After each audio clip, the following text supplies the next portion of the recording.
parte de un plan integral que tiene el gobierno. El gobierno está claro de que debe de invertir mucho en medidas preventivas, en hacerse presente en municipios donde por mucho tiempo el Estado no ha estado presente, que hay que llevar el desarrollo, pero también hay que llevar la seguridad, porque nosotros estamos convencidos que no puede haber desarrollo si no hay seguridad, o el desarrollo va a ser muy lento.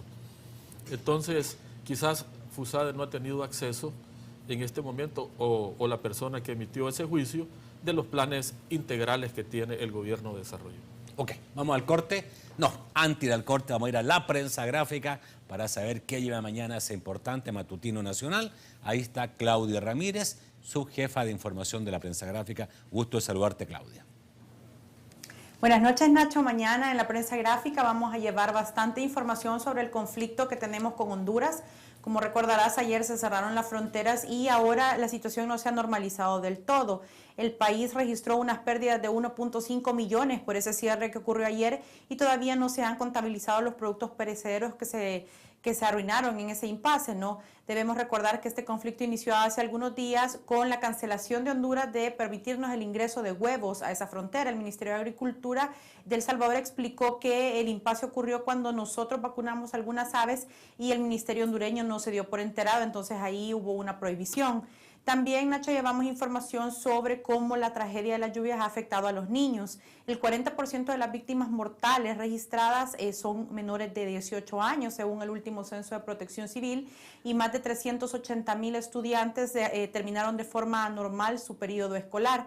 Y finalmente también vamos a llamar información sobre el RNPN y Comures, que tienen una propuesta para poder evitar algunos pagos de las partidas de nacimiento y apoyar la renovación del DUI que comienza en el 2010. Esta es parte de la información que pueden encontrar mañana en la prensa gráfica. Un saludo, Nacho, y feliz noche. Muchas gracias, Claudia, muy amable. Feliz noche. Sin duda, vamos a un corte, volvemos rápidamente con el tema de derechos humanos y el ministro de Defensa. Ya volvemos.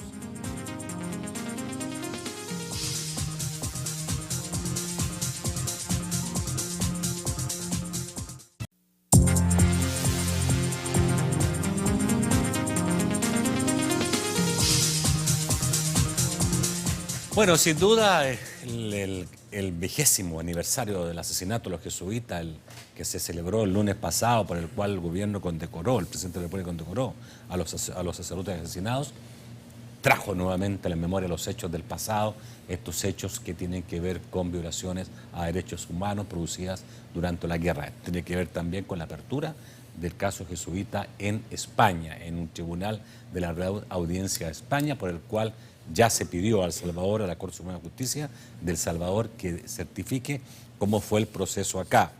En eso de la ceremonia con decoración llegó el ministro de Defensa y ante el requerimiento de los periodistas dijo que él creía que la Fuerza Armada debiera pedir perdón, que la Fuerza Armada estaba preparada para pedir perdón, y no solamente perdón, sino que también para abrir sus registros históricos.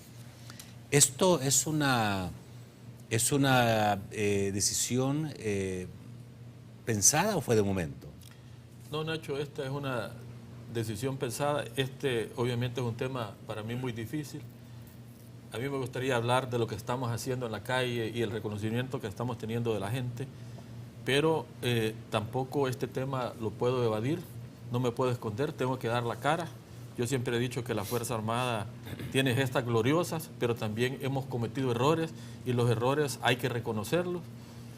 Y yo creo que en el caso de la muerte de los hermanos jesuitas, que este fue un crimen horrendo, la Fuerza Armada debe de pedir perdón en su momento. Lo que pasa es que hay que buscar el momento, pero no solamente la Fuerza Armada, Nacho. Si todos los actores de la guerra, todos aquellos que de alguna u otra manera participamos en la guerra y por nuestra participación hubieron muertos, ¿verdad? Creo que debemos de pedir perdón, porque hubieron víctimas de ambos lados. Entonces, nosotros estamos dispuestos a hacerlo.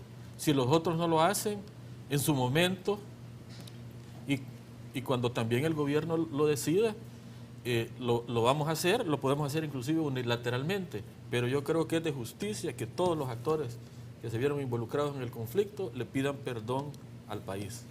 La única investigación que se ha hecho en el país la hizo la Comisión de la Verdad, ahí por el año que 94, 95, aproximadamente.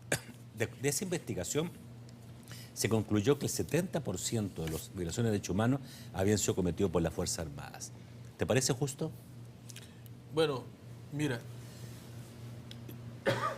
yo no te puedo asegurar, digamos, el manejo de esos porcentajes, pero lo que sí te digo es que todos cometimos violaciones a los derechos humanos. Yo creo que igual culpable es el que roba 1000 colones que el que roba 100 colones, ¿verdad? Todos cometemos, ambos cometemos el delito. Obviamente la Fuerza Armada tenía 56,000 efectivos y es posible que hayan habido mucho más violaciones de derechos humanos de parte de nosotros, ¿verdad? Eso no nos enorgullece, ¿entendés? Es una cosa que no debe volver a suceder, debemos de aprender